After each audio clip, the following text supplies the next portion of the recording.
कधी कधी एखादा चिमुकला जीव संपूर्ण जगाचे लक्ष वेधून घेतो, कोट्यावधी लोकांची मने जिंकतो. मात्र त्या घटनेमागे एक दास्तान असते. ती कधी सुखाची असते तर कधी दुःखाची, तर कधी असते विलक्षण करुण आर्तकथा. जपानच्या इचिकावा सिटी झू मधील पंच नावाच्या या 8 महिन्यांच्या मकॉक प्रजातीच्या जपानी माकडाच्या पिल्लाची कहाणी अशीच आहे. आईच्या नकाराची, एकटेपणाची आणि संघर्षाची. 26 जुलै 2025 रोजी जन्मलेल्या पंचला त्याच्या आईने जन्मताच नाकारले, कारण त्या काळात भयंकर उष्णतेची लाट सक्रिय होती आणि कठीण प्रसूतीमुळे त्याची आई त्याला स्वीकारू शकली नाही. त्याला आईनं झिडकारलेलं प्राणी संग्रहालयातील कर्मचाऱ्यांच्या लक्षात आले. त्याची आबाळ होऊ लागले हेही त्यांना कळून चुकले. लवकर उपाय केला नाही तर पिल्लाच्या जीवावर बेतू शकते हे एव्हाना क्लिअर झालं. झूच्या कर्मचाऱ्यांनी त्याचे एकटेपण संपवण्याच्या दृष्टीने पावले टाकली. त्यांनी त्याला हाताने भरवायला सुरुवात केली. त्याला आपल्या अंगाखांद्यावर वाढवले. मात्र हे खूप काळ करून चालणार नव्हते. त्या पिल्लाला कधी ना कधी समूहात परत नेणे क्रमप्राप्त होते. त्याला त्याच्या समूहात परत करण्याचा प्रयत्न करताच त्याच्या एकटेपणाची नव्याने सुरुवात झाली. झू मधील अन्य माकडांनी त्याला जवळ येऊ देण्यापासून रोखलं. ते त्याला दूर लोटू लागले. पंच एकटा पडला. त्याचं एकाकी असणं पाहवत नव्हतं, कारण त्याच्या डोळ्यातले आर्तभाव. आईशिवाय वाढणारा तो एकटा जीव कासावीस झाला होता.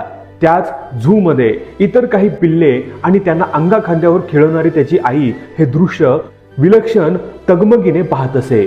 झूच्या कर्मचाऱ्यांना याचे दुःख झाले. यावर काही मार्ग काढला नाही तर पंचची मानसिक स्थिती बिघडू शकते हे त्यांना ठाऊक होते. खूप विचार करून त्यांनी एक उपाय शोधला.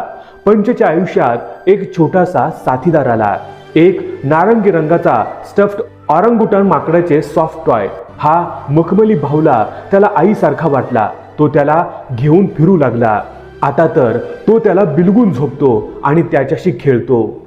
इंटरनेटने व्यापलेल्या जगात अशा हृदयद्रावक घटना लवकर व्हायरल होतात. पंचचे व्हिडिओ आधी जपानमध्ये व्हायरल झाले आणि मागील काही दिवसात तो जगभरातील सोशल मीडियाच्या आकर्षणाचे केंद्र ठरला आहे. त्याच्या एकटेपणाची आणि एकाकी असण्याची क्लिप लोकांना रडवते. त्या बाहुल्याला घट्ट धरून झोपलेला पंच जणू आईच्या मिठीत विसावला आहे असेच वाटते. झू मधल्या माकडांच्या समूहातील इतर माकडांनी त्याला अजूनही पूर्णपणे स्वीकारलेलं नाही. ते कधी कधी त्याच्यावर ओरडतात तर कधी त्याला दूर ढकलतात. नुकत्याच व्हायरल झालेल्या व्हिडिओत एक मोठे माकड त्याला ओढत नेत असते आणि पंच घाबरून धावत खेळण्याकडे जातो. हे दृश्य पाहून लाखो नेटिझन्सच्या डोळ्यात पाणी आले. पंचला काहीतरी मदत करा असा संदेश जगभरातून व्हायरल झाला. आपल्या झू मधला हा छोटा जीव जगाच्या केंद्रस्थानी आल्यावर तिथल्या कर्मचाऱ्यांनी खुलासा केला की पंचला गंभीर इजा झाली नसून हे फक्त स्कोल्डिंग आहे आणि तो हळूहळू समूहात मिसळतोय. कोणत्याही सहृदयी व्यक्तीने पंचचे फोटो अथवा व्हिडिओ पाहिले तर त्याच्या काळजाला ते नक्की भिडेल. आई विना वाढलेल्या या लहान जीवाचा हा संघर्ष करुण आणि आर्त आहे. नुकतेच त्याला एका माकडिणीने स्वीकारले असल्याचा व्हिडिओ समोर आलाय. त्यांचे नाते दृढ व्हायला पाहिजे. पंचची कहाणी लाखो लोकांना भावली, कारण ती एकाकीपणाची, प्रेमाच्या शोधाची आणि आशेची आहे.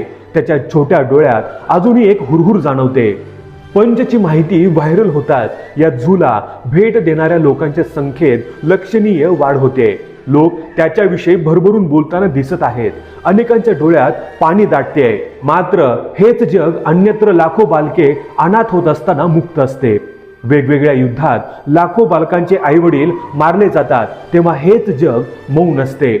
अन्य प्रसंगी इथे हिंसेचे समर्थन करणारे आणि अमुक एकांना मारले पाहिजे असं म्हणणारी माणसं आता यावर अश्रू घालतील. मात्र वास्तव जगात आजूबाजूला अशी कितीतरी अनाथ बालकं खस्ताहाल जिंदगी जगत असताना त्यांच्या काळजाला कधीच पादर फुटत नाही. माणूस आणि त्याच्या संवेदना, भावना सापेक्ष राहिल्या नाहीत. माणसाच्या भावना आता यंत्रवत आणि त्याच्या जडणघडणीतील बारकाव्यावर अवलंबून राहत आहेत.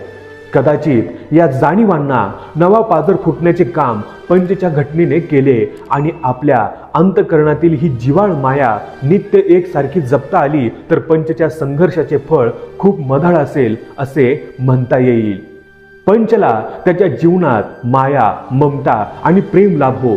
माणसांची सहृदयता तात्कालिक न राहता नित्य राहो. मित्रांनो, या व्हिडिओबद्दल तुमचं मत काय आहे हे आम्हाला कमेंट करून जरूर कळवा.